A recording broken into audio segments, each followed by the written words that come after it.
we've made it to day 3. Go us. I still have this monkey on me. It's a new day. It's not. I didn't finish filming last night, so she's very needy. That's okay. Let's soak up the snuggles. All right. So, like I said yesterday, I'm not gonna go over the construction of the actual legging legs. So I put together my strides last night, and this is the first time I've done the little side pocket insert, so that's pretty cool. I'm excited about those. So this is where you should be at. Have your pants put together, and then the waistband that we completed yesterday. So if you're not here, put me on pause and go put your legs together, because now we are going to attach our waistband. So most instructions and tutorials tell you this, but I always quarter my pants and quarter my waistband so that it's easier to attach it. So I'm going to do that and put some nifty little clips.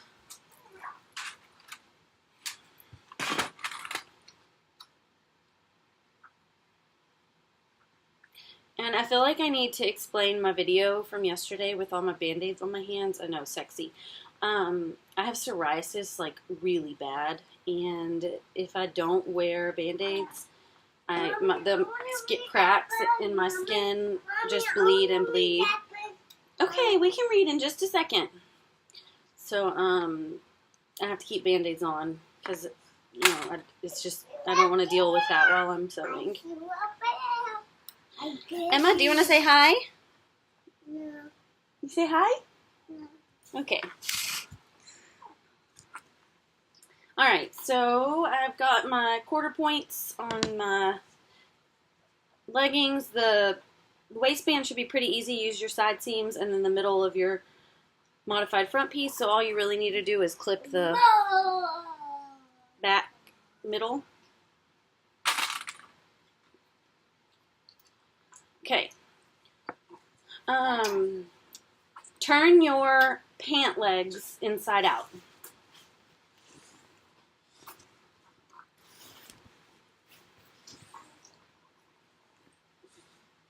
Now we're going to keep our waistband piece right side out, so you should be able to see your modified front grommet panel. Slip it inside of your legs. Line up your back center with your back seam so that your right sides are together.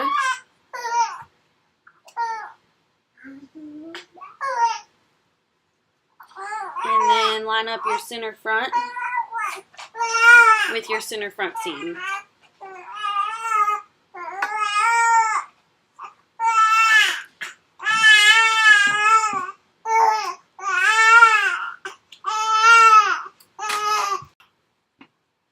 I had to put her on the front. The back didn't last very long. That was the first time I tried to wear her like that.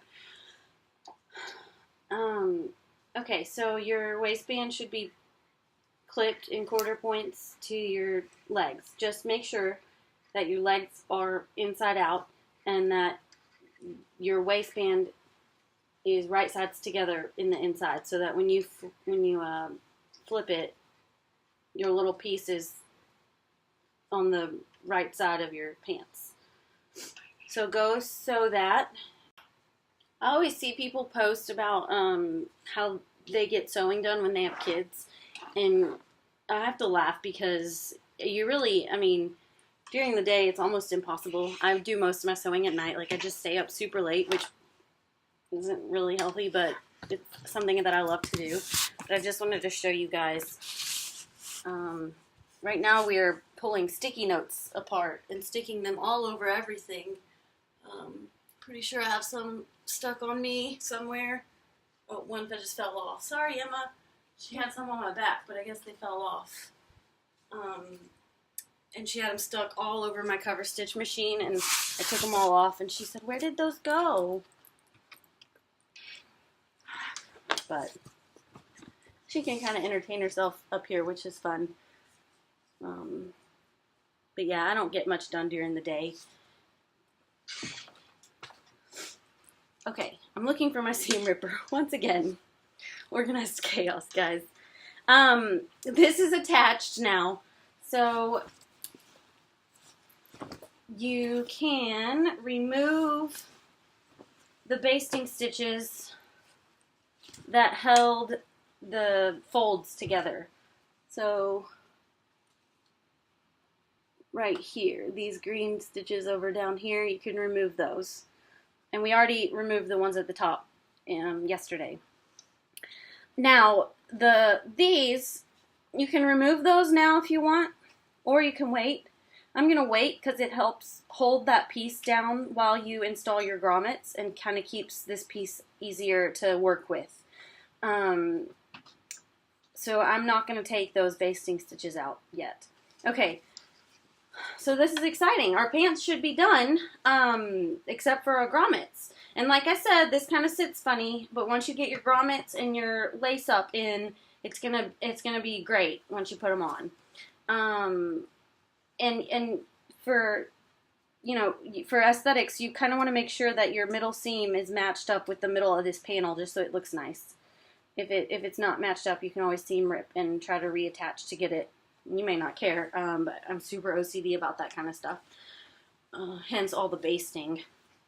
Okay, I'm gonna move to the floor and get out all my grommet tools and walk you guys through installing a grommet. I'm not gonna sit here and make you watch me install all 8 of mine, but if you've never installed one before, I'll kind of try to help you work through that. What is this called?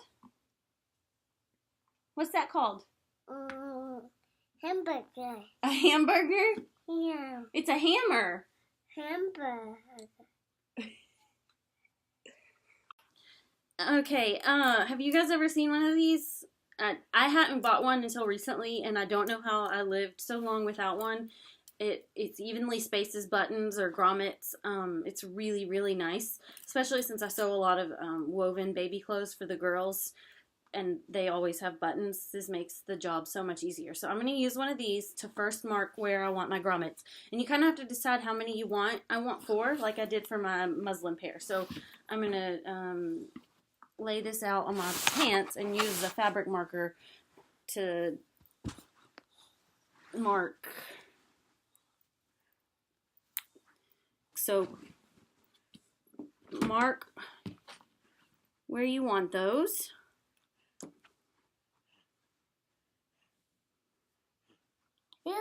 What's your color? What's your coloring? I'm coloring where I want to put my grommets. Oh. See my little dots? Yeah. And touch it? Yeah. Just right here, right here, right there. Yep.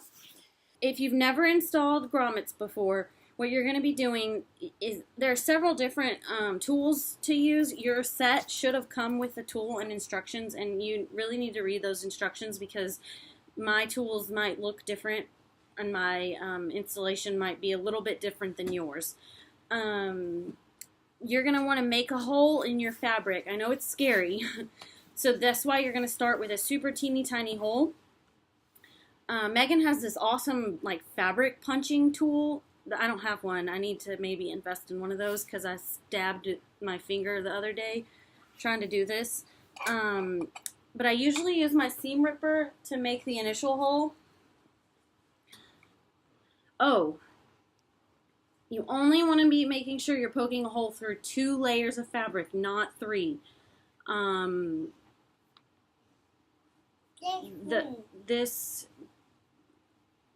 little flap here is the only thing you're poking a hole through, the piece that is basted together. Okay, you do not want to poke completely through your waistband. So make sure you're only poking through that little pocket-like flap. So here's the thing, if you make a hole too big, then when you're using knit fabric and you make a hole too big, it's going to start to tear around your grommet. So the smaller the hole, the better, but it has to be large enough to be able to push the grommet through. So you kind of want to make a teeny tiny hole and then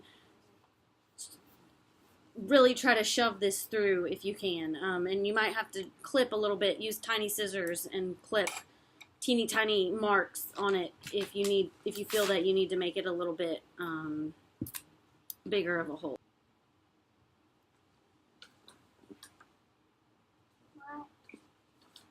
Okay. So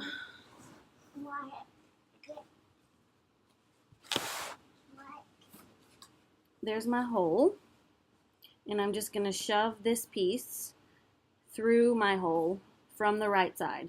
Now, I've used grommets before where you put this piece is the side that goes in through the wrong side, so you just really need to read your instructions.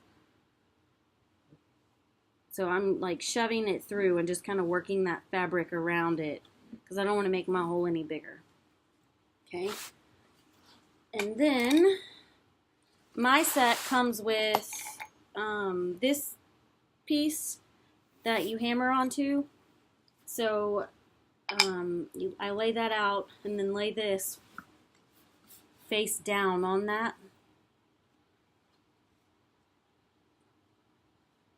And then the little top ring lays on top of that.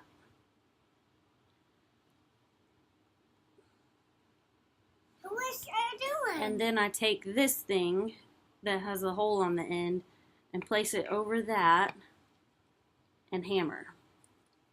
You want to do this on a hard surface. Don't try to do it on carpet.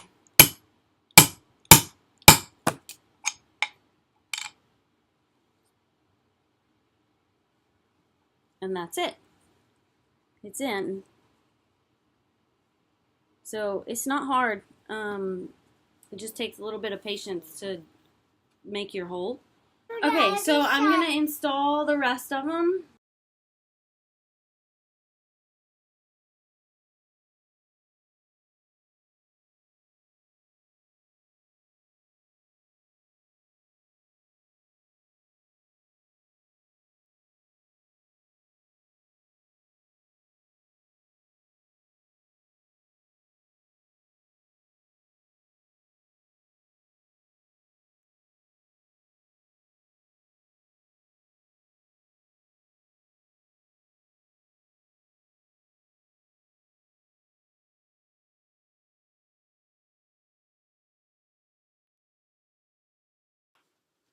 So all your grommets are in now. Yay! That was like the trickiest part of this whole thing. And I'm gonna show you how to make your own drawstring. If you want to make your own drawstring, cut a piece of fabric that is 1 inch wide and about 35 to 40 inches long. If you want to make it longer, just in case, you can always cut it at the end. But I measured my present ribbon that was in my other pants, and that's about the length that I liked. So 1 inch by 35 to 40 inches long. Okay, and then fold it right sides together and stitch with a precise 1/4 inch seam allowance. Okay, this part might suck, but it's what it is. So it's stitched, and you see that it's super narrow, but because it's knit, it has some give, so we should be okay. We're going to turn it right side out. If you don't have a turning tool, go find a chopstick and a straw or something and watch a YouTube video on how to do that. This is what I like to use. It has a little hook on the end, so I can grab the other end and it pulls through. So I'll fish it all the way through. Use my little hook to grab the fabric.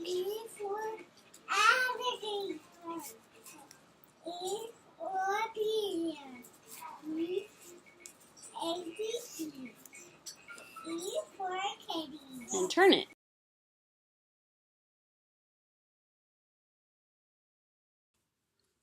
Once you've got it all turned, your ends will be left raw like that, but that's fine because it's knit. It's not going to fray. And so you can string your drawstring or your homemade drawstring through your grommets and figure out the length that you like and just tie a knot at the end of it.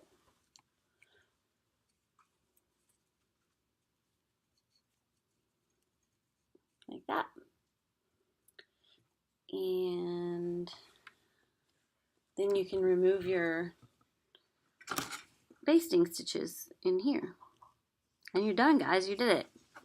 Now you have a really cool pair of handmade leggings with a unique lace-up waistband. I can't wait to see you guys' finished leggings. Thanks for sticking with me through this. I hope that you learned something and that it wasn't too hard to follow. Tried to do my best, and it was my first time doing a sew along, so I learned some things too as I went on filming and talking and trying to do it with kids, etc. But it was fun, and I'm glad that we got to do it. If y'all have any questions, let me know.